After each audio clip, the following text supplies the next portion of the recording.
Poème 364. Le butor et la rêveuse.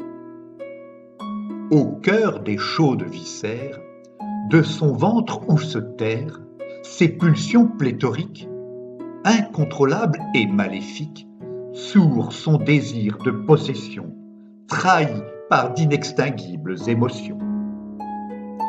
Marée existentielle, en vagues démentielles d'appétits vils et démoniaques, à chacune de mes nuits d'insomniaque, il tente d'exercer pleinement ses droits, se prenant à chaque fois pour un roi. Avec son invincible armada de galères, qui le chassa jadis du monde solaire, il a cerné de fait mon refuge secret, intime et chaud, puis, par décret, affirmé net qu'il lui appartenait, en soudard que rien ne retenait. Pourfendeur des morales puritaines, il brandissait son sabre hors d'haleine, bien décidé à pénétrer mes terres inviolées, par la puissance de leur fécondité tant auréolée. Il s'apprêtait dans ce but à briser mes lignes de défense, les écartant toutes deux, indifférents à l'ignominie de l'offense. Trop sûr de sa victoire, il a baissé sa garde.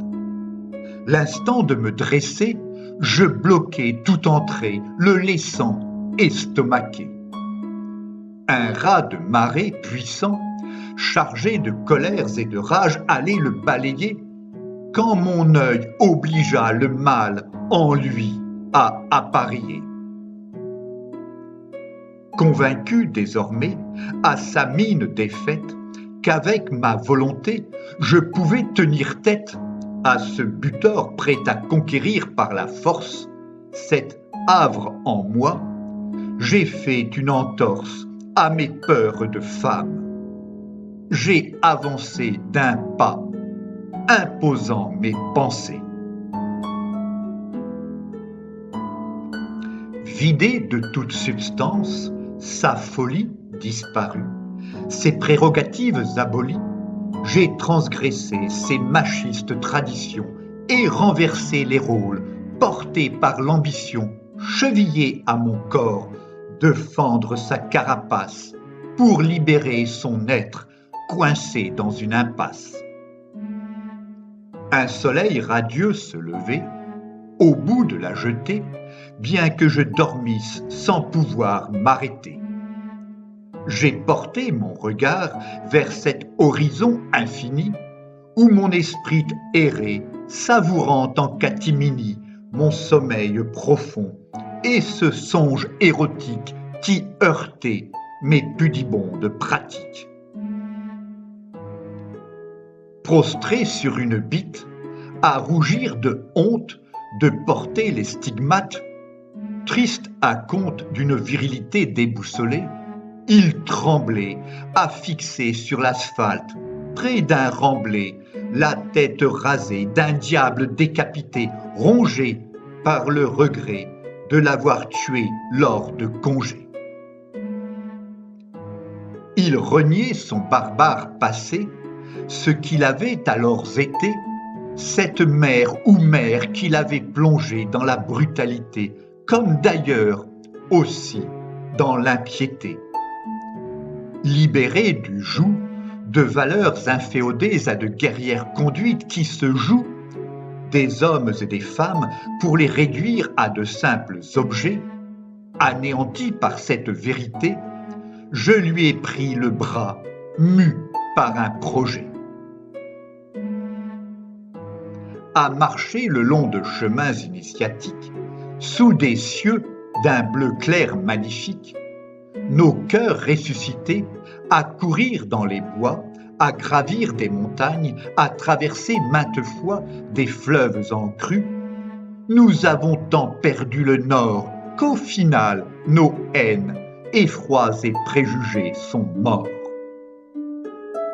Alors, dans les couchants, rougeoyant sans trêve, de ces pays irréels qui n'existent qu'en mes rêves, j'ai vu son âme se purifier grâce au vent d'automne. J'ai vu son corps se détendre au cours du temps.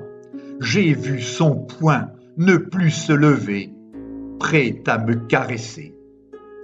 J'ai même vu, tout attendri, ses mots ne plus m'agresser.